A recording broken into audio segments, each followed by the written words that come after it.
Morning students. कल हमने types of chemical reactions में लास्ट ऑक्सीडेशन एंड रिडक्शन किया था। So oxidation was in which oxygen is added और हाइड्रोजन इज रिड्यूस्ड। लाइक हमने example लिया था carbon plus oxygen, it will form carbon dioxide. Oxygen add हो रही है तो ऑक्सीडेशन हो रहा है। नेक्स्ट हमने किया था रिडक्शन, जिसमें हम हाइड्रोजन को ऐड करेंगे, या ऑक्सीडेशन इसमें ऑक्सीजन को रिमूव करेंगे, that is known as the reduction. Clear. अब आज हमें इससे आगे थोड़ा सा करना है। लाइक हमारे पास है कॉपर। कॉपर आप सबको पता है, कॉपर एक मेटल है।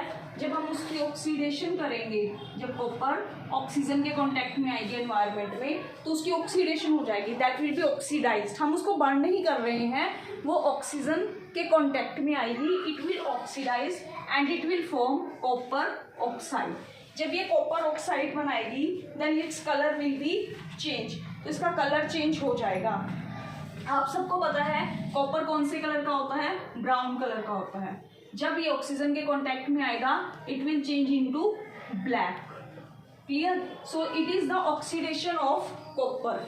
लेकिन हम इस ब्लैक कलर को फिर से ब्राउनिश कलर में चेंज कर सकते हैं। हाउ? अगर मैं इस कॉपर ऑक्साइड की रिडक्शन कर दूं, रिडक्शन मीन्स अगर मैं इस कॉपर ऑक्साइड में से ऑक्सीजन को ही निकाल दूं, that is known as reduction. So it will change into copper and water will be come back. So it is now of brown colour. तो आपने देखा, सबसे पहले हमने कॉपर ली, कॉपर के एनवायरनमेंट में ऑक्सीडेशन हुई, it will form copper oxide, that is of black colour, and copper oxide plus hydrogen. इसका मतलब जो हमारा ब्लैक कलर है, अगर हम उसकी रिडक्शन कर देते हैं कॉपर ऑक्साइड की, so it will change again into copper, that is of brown colour. अब हमें सबसे पहले एक हमारा पास होता है ऑक्सीडाइजिंग एजेंट, एक होता है रिड्यूसिंग एजेंट।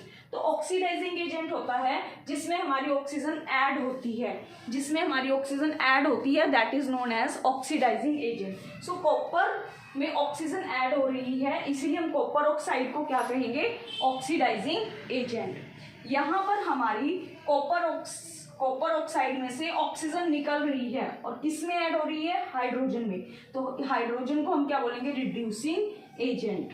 क्लियर। हाइड्रोजन को क्या बोलेंगे? Reducing agent. कॉपर ऑक्साइड को बोलेंगे ऑक्सीडाइजिंग एजेंट, क्योंकि इसमें ऑक्सीजन ऐड हो रही है। हाइड्रोजन क्योंकि निकाल रहा है ऑक्सीजन को, that is known as the reducing agent.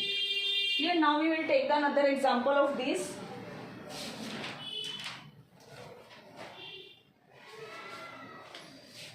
Like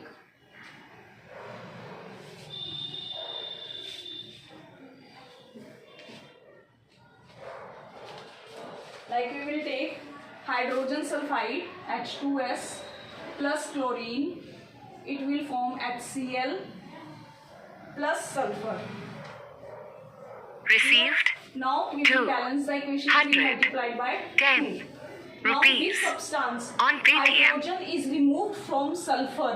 hydrogen को रिमूव कर रहे हैं सल्फर में से। इट मीन्स इसकी क्या हो रही है? ऑक्सीडेशन। क्योंकि ऑक्सीडेशन का मतलब ही क्या है?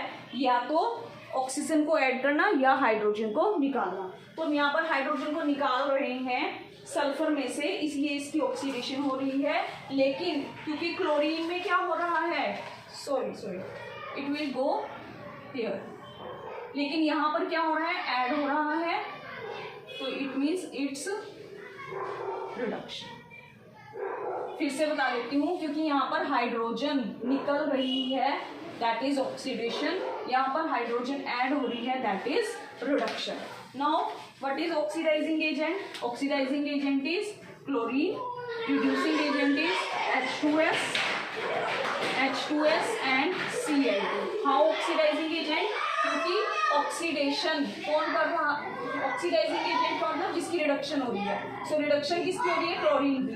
सो it is oxidising agent, it is reducing agent. H2S is reducing agent, और इसका उल्टा हो जाएगा, that is oxidise and that is reduced. Clear. Now students, one topic is water of crystallization. What is water of crystallization? Water of crystallization means how many molecules of water are present in any compound. कितने number of water molecules present है किसी compound में, that is known as water of crystallization. Like ferrous sulfate FeSO4 have 7 molecules of water molecules. Copper sulfate CuSO4 have 5 water molecules. आपके पास एक question आता है 10th class NCERT में कि what will happen when ferrous sulphate is heated. So what will happen first when ferrous sulphate is heated, if the water molecules are present और it is hydrated, अगर ये hydrated है तो पहले ये change हो जाएगा हीट करने पर फेरस सल्फेट में. क्लियर. अब इसके बाद जब हम इसको हीट करेंगे then sulphur dioxide and sulphur dioxide gases are released plus ferric oxide will be formed.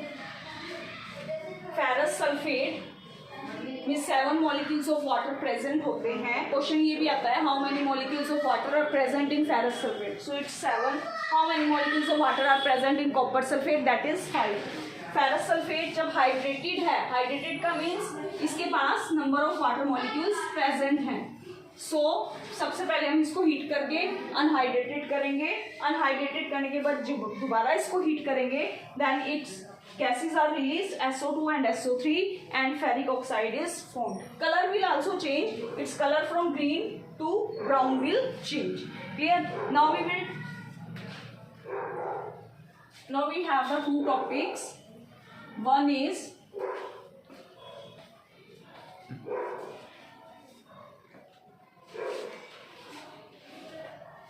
corrosion and other is rancidity. Then our chapter is finished. What is corrosion? Corrosion means when a metal will come in contact with environmental gases. जब कोई हमारी metal environment की gases के contact में आती है तो वो डिस्ट्रॉय होना शुरू हो जाती है. ठीक है, that is known as the corrosion. और in the case of iron, जैसे आपने देखा होगा आपका गेट होता है लोहे का, तो जब वो पानी उसमें लगता है बारिश का, ऑक्सीजन की प्रेजेंस में आता है तो उसमें थोड़े टाइम के बाद जंग लग जाता है, तो that is known as the corrosion. और उसको हम आयरन के केस में कहते हैं रस्टिंग. क्लियर स्टूडेंट्स कि जब भी कोई मेटल डिस्ट्रॉय होनी शुरू हो जाएगी, कब डिस्ट्रॉय होएगी, जब वो एनवायरनमेंट की गैसेस के कांटेक्ट में आएगी, लाइक वाटर के कांटेक्ट में, ऑक्सीजन के कांटेक्ट में आएगी, तो उसकी डिस्ट्रॉशन होनी स्टार्ट हो जाएगी, वो खत्म होनी शुरू हो जाएगी. That is known as corrosion.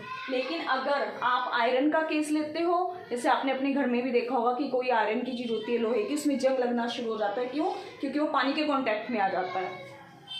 तो in the case of iron it is known as rusting, and the formula of rusting is Fe2O3 X molecules of water. Very important. Fe2O3 X molecules of water is the formula of rusting. Clear? So what should we do to prevent corrosion? corrosion से बचाने के लिए हमें क्या करना चाहिए? First of all आप सबने देखा होगा, आप अपने घर में क्या करते हैं, गेट के ऊपर ऑयलिंग कर देते हैं, सरसों का तेल लगा देते हैं आप गेट पर. ठीक है, या किसी भी आयरन के सब्सटेंस पर. Second that is galvanisation. Galvanisation means आप आयरन के ऊपर जिंक की कोटिंग कर देते हो. जब जिंक मेटल की कोटिंग करते हैं that is known as galvanisation. Third is आप ऑयलिंग करेंगे, गैल्वेनाइजेशन करेंगे. क्लियर?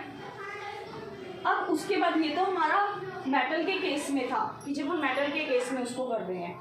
अगर हमने सपोज आपने देखा होगा कि गर्मियों में आपका फूड स्पॉइल हो जाता है, जब हम गर्मी में खाने को बाहर रखते हैं तो उसमें गंदी सी स्मेल आ जाती है, तो क्या होती है, that is known as rancidity. When the food get oxidised, जब फूड कांटेक्ट में आ जाता है that is known as rancidity. Clear? और रेनेसिडिटी से बचाने के लिए हमें अपने फूड को कहाँ रखना चाहिए?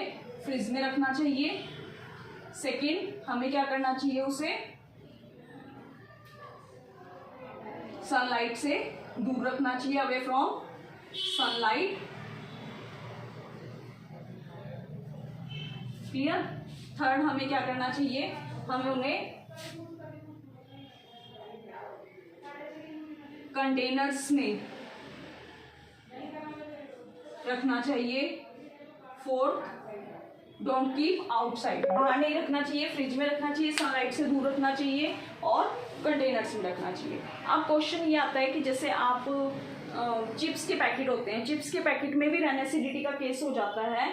अगर हम उनको खोल देते हैं तो उनमें सीलन आ जाती है। ये आपने देखा होगा कि आपके घर में बिस्किट और नमकीन अगर ज़्यादा टाइम पड़े रहे तो वो सिल जाते हैं। उसका रीज़न यही है कि वो एनवायरमेंटल गैसेस के कॉन्टैक्ट में आ रहे हैं, दे विल गेट ऑक्सीडाइज्ड। सो हम क्या करते हैं, जो हमारे पैकेट्स होते हैं चिप्स के, उनमें गैस फिल करते हैं, that is known as the nitrogen gas, जो कि ऑक्सीडेशन होने से उस फूड को प्रिवेंट करती है, बचाती है उस फूड को, ठीक।